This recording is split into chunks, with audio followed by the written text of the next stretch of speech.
I am a graduate of University of Utah, alumni of Lassonde. I could go on and on about how instrumental that program was for my first company that I sold right when I graduated. And then I started Big Red Jelly, which is the agency that I run now. And I've been doing that for 6 years. And we are working hard. We've got 20 employees. We work with a number of brands. It's been a wild ride. And so I'm hoping in today's video, I like really practical pointers that you can take from this. So that's the goal. But particularly what we're going to talk about today is the brand and the website. So we'll start with brand in the first half of what I'm going to talk about. What is a brand? How do you amplify your brand? How do you define a brand? Then we'll start to get more technical with websites. Before I jump into, again, this is a little bit of background about Big Red Jelly. So we're an agency based down here in Provo, been around for 6.5 years. I've always been into marketing. That's just been my thing. I worked for an agency out in Chicago for a couple of years, big agency working with enterprise level clients, and I learned a lot there. But I did miss working with smaller companies because I feel like you can really get into the nitty gritty of their brand and their online experience. So I wanted to start my own agency, and Big Red Jelly kicked off 6.5 years ago. So this is our team. It's actually grown a little bit since this picture. And kind of what we specialize in are all the important steps that you should be completing before marketing and advertising. Okay. And I think that's where most startups go wrong, in my opinion. We think about marketing and advertising all the time, right? We think about, oh my gosh, how am I going to get leads? How am I going to close sales? How am I going to get revenue? And you should be asking yourself that question. But I think we tend to skip over so many fundamental steps related to the brand, your website, the online tools you connect to your website. Because then essentially when you jump to marketing and advertising, you're turning up the water pressure to your hose with a lot of holes in your hose, right? And that's not a bad thing. It's still going to work, but you're going to notice where the holes are really quickly, right? So we're trying to evangelize here at Big Red Jelly. There is a method to developing your brand and developing your online experience. Then you turn the gas on, right? Then pedal to the metal. And it's just going to be a much more efficient way to grow, right? So we have so many business owners that come to us. And what I love to do is try to reverse engineer and diagnose what the real issue is, right? Hey, I'm not getting enough revenue. Okay. The conversation usually starts like that. And then we reverse engineer all the way back. We say, well, you might have a brand issue. I don't think you know who your ideal client is, right? So you're just throwing money down the drain. At the end of the day, guys, marketing and advertising really is answering two questions. Okay. So you get your conversion rates right. So when people land on your website or they see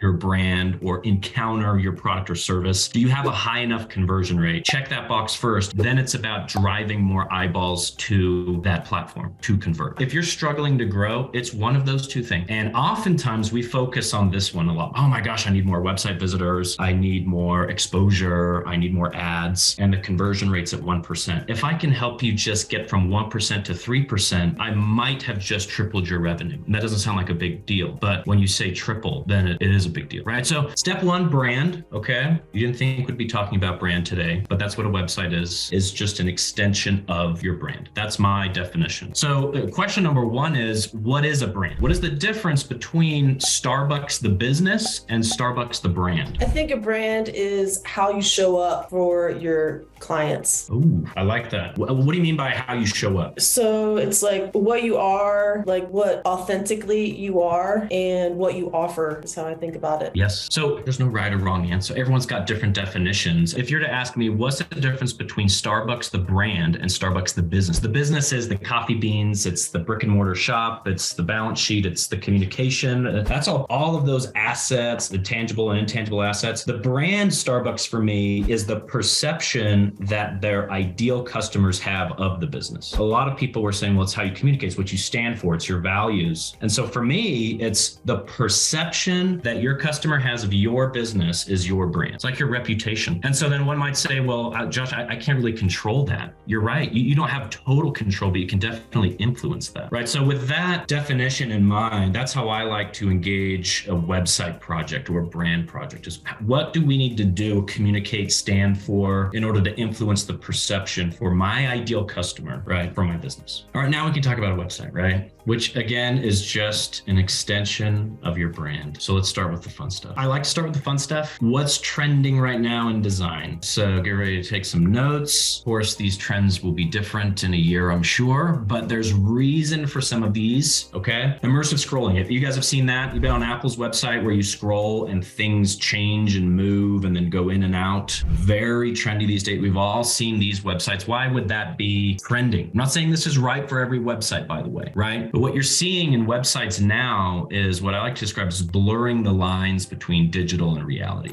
right? So things are interacting with the scroll on my finger, right? We also call this SISMO here at Big Red Jelly, sight, sound, motion. So the more senses that I can arrest when I land on a website, the better chance I have of keeping you there just a little bit longer, right? You'll notice big immersive scrolling sections a lot on websites these days because it works. Number 2, advanced micro interactions. Again, I wish you could actually see this, but imagine if I was scrolling over these people move, right? We've all seen these before, okay? Think to yourself, why again is this trending? Because again, it kind of arrests those sensations, right? Those senses. So anti-modes, right? Dark modes are really popular right now. It's easier on the eyes, or at least giving people that option in software to go dark mode. A lot of people do that on their phones, on their workstations, or anti-mode, right? So it doesn't have to be dark per se, but just opposite to what maybe the default is. So giving people some flexibility and some options here. Okay, nostalgia is coming back. We see this a lot, right? Typography as a design. Be big, be bold. Apple do this a lot. Modern websites do this a lot. I love bold typography because I think it's a triple whammy. I think you have a message that you're literally saying. I think visually it's appealing. And I think it adds that just robustness to your brand. So don't be afraid to go big and go bold, right? We see websites all the time with just kind of the classic header. Don't be afraid to make it a 400-point font and just kind of arrest the visuals right out of the gate, right? So let's just get practical, you guys. A lot of this you already know, so I'm going to skim through this. Accessibility and availability are really big nowadays, right? We have one on Big Red Jelly's website, bigredjelly.com. Really cool, right? So people who are sensitive to maybe certain brightnesses or dyslexic, or they need more contrast, they can easily change those things, or they're blind, they get the audio version right off the website. Accessibility is big. A lot of these tools are really inexpensive and easy to add to your website and immediately make it accessible. About 20% of website users or visitors say that they need some level of accessibility option, right? Mobile. Here's a big gap. Restaurant owners, 95% or more of restaurant website visits are on what device type? Mobile, right? Yet over 90% of restaurant websites are deemed not mobile friendly by Google. And that came out in 2015, I think. So just look at that gap, right? That just shows, hey, we've definitely designed the website using desktop. Here at Big Red Jelly, we'll design mobile first, as a matter of fact, and do it in parallel with desktop, right? Then we start to go into tablet. Prep for VR and augmented reality. Don't freak out. I don't think like you don't need to do anything right now, but my suggestion is blur the lines again between reality and digital. So look at micro interactions, be bold with your brand, arrest the senses, right? SISMO, sight, sound, motion. Make your website more of an experience than it is, hey, here's my flyer telling you about me, right? Okay, quick tips. Number 1, CRM is non-negotiable. Even if you think, Josh, I don't need a CRM. Look, I really don't have that many leads or contacts. You have more than you think you do. And if it's a good CRM and you've set up properly, do the basics. Step 1 is just to make sure that you're capturing any contacts that engage with you or your website or your brand into that database. It's arguably the most valuable asset that you will build is your list, right? Followed by your domain, which is so funny to me. I think it's like the domain being, there's only one of your domains that exist on planet Earth, and yet they're so inexpensive most of the time. It's such an interesting kind of paradox. So when it comes to websites, this is probably my biggest piece of advice. We tend to overestimate the marketing and sales ability of a new website. We tend to underestimate the operational ability of our new website. Okay, so for you entrepreneurs out there, as soon as that clicks and we say, well, I can use my website for so much more than just a kind of a lead gen tool. I can use it to host resources resources for my current clients or customers. I can use it to onboard team members. I can use it as a networking tool that has a landing page about me. So when I give you my business card or I send a link to schedule a meeting with me, I can send you into my website that's a branded experience rather than just emailing you a link, right? Using your website as a tool for things like that, that's when you start to see quick wins. And then down the road, it will flip and it starts to turn into a marketing machine, right? Any opportunity I have, I send current clients, partners, networking people to my website, right? To Big Red Jelly. You guys are awesome. Good luck out there.